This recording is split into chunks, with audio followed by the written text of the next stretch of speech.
What is up, guys? It is the Sound Alchemist, and I'm back at it again to bring you more 40k facts on the Warhammer 40k universe.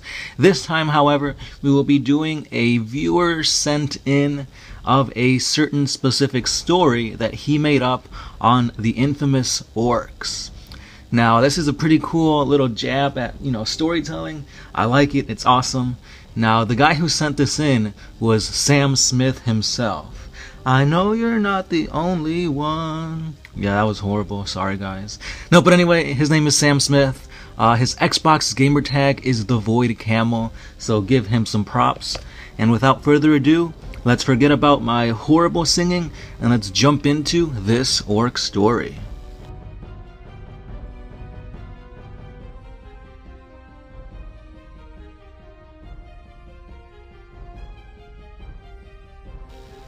On the outer fringes of the northeastern parts of the galaxy lived a small, unknown orc tribe known as Clan Guffa.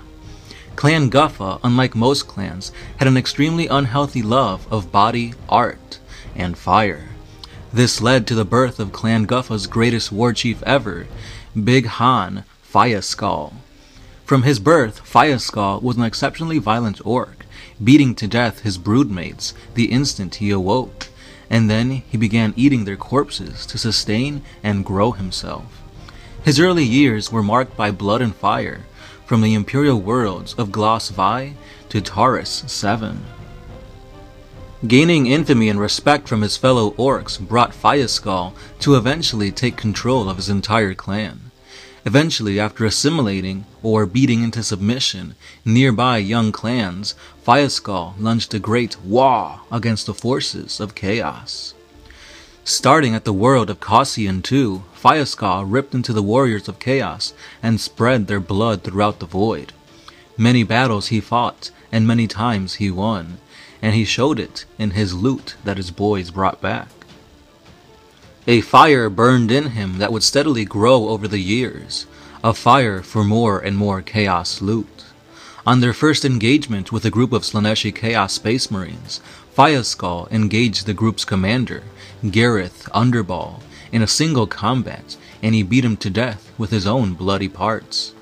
Empowered by their Warboss's victory, the boys of the Guffa clan ran the cult and created a river of blood known as the Umi Red Spot by the now victorious orc boys. Approaching his fallen enemy, Fireskull ripped off Gareth's great horn and bestowed it upon himself by Slaanesh, and he had this one pain boy surgically implant it onto Fireskull's head. From this unholy union of Slaaneshi mutation and orc physiology was birthed one of the greatest warring obsessions.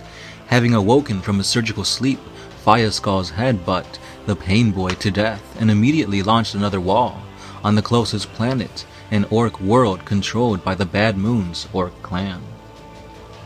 Fireskull's orc boys, which were now driven by the touch of Slaanesh, threw themselves against the Bad Moons in a flurry of whirling madness and violent perfection, seen only in the Chaos God's followers. Pushing against the opposing Green Tide led Fireskull's personal company into the heart of Morgoth's capital. Here, Fireskull met his opposing Warboss Big Burn. The two fought viciously with Daka, fists, and burnas, until Big Burna fired his burner at Fireskull's head, engulfing it in a hellish ball of orc-made volatile flames. Thinking himself victorious, Big Burna began gloating and postulating about his soon-to-be victory. However, by this point, the gods of overindulgence had taken notice of Fireskull, and found that the orc's need for victory and assimilation of his followers began to be amusing, and granted the orc his own personal favor. With a breathly blown kiss, Fireskull's roars of pain turned into manic laughter, and he reached out with his meaty fist and grabbed hold of Big Burna's throat, ripping the Warboss's head from his shoulders. A silence fell over the battlefield as Big Burna's corpse fell to the ground, and all of the remaining orc boys looked to their new and old leader. Fireskull's head remained blazing in the fires of his opponent's Burna, but as his flames raised, they turned pink and twisted. Falling to their knees in submission, Fireskull, now bigger, Warband gave themselves over to their warboss, Looking over his greater army that he touched, the orc let out a roar, and he was soon followed by everyone else, and the boys loaded up and began to launch a new wall against the entire system that they were stationed in. Now empowered with a greater army and the chaos god of Slaanesh, Big Han Fireskull grew 3 sizes and languished in the feeling of power before launching yet another great wall against the rest of the system. From here on out, Fireskull began to plan. A plan so great that even Gaskell Thraka himself might feel a hint of worry at the wall Fireskull wanted to unleash. But for now, the planning was just that, planning. Spikies, Umis, oh orcs, it don't matter to me, so long as it dies or burns, I's happy. Big Han Fireskull. And there you have it, guys. This was the amazing story told by the VoidCamel. Let them know what you guys think in the description or the comments below. I really loved it. I had to read it twice because I was so enthralled. It immersed myself deep into it. Like, his way of storytelling paints a perfect picture in my mind. I don't know if you guys thought that too, but just seeing this flaming orc head with like pinkish fire and horns, that is just badass. So all you guys who say Slaanesh sucks, read this little story and you'll see otherwise. If you guys have any other amazing stories you want to send me, please let me know through Facebook. Facebook is the easiest way to get in contact with us because our regular One Mind Syndicate email gets flooded and overlooked sometimes. So hit us up on Facebook if you got some awesome stories, especially those of Xenos, because let's face it, guys, the Space Marines, they get all the love. So anyway, let me know what you guys think about this story. Sam Smith, thank you ever so much for that amazing story. I will now share it with Gersh1, which I'm sure he will do backflips because this is amazing. Orcs are pretty cool. Anyway, guys, check us out on Facebook, Instagram, Twitter, and Patreon. We put out creepypastas first on Patreon and then later onto the YouTube. Also, we have an extra for the Greater Wall on Patreon where we answer all of our patrons' questions. So hit us up there. It's only $1 a month. And as always, guys, that's all I've got for you. I am the Sound Alchemist, part of One Mind Syndicate, and I am signing out.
Oh,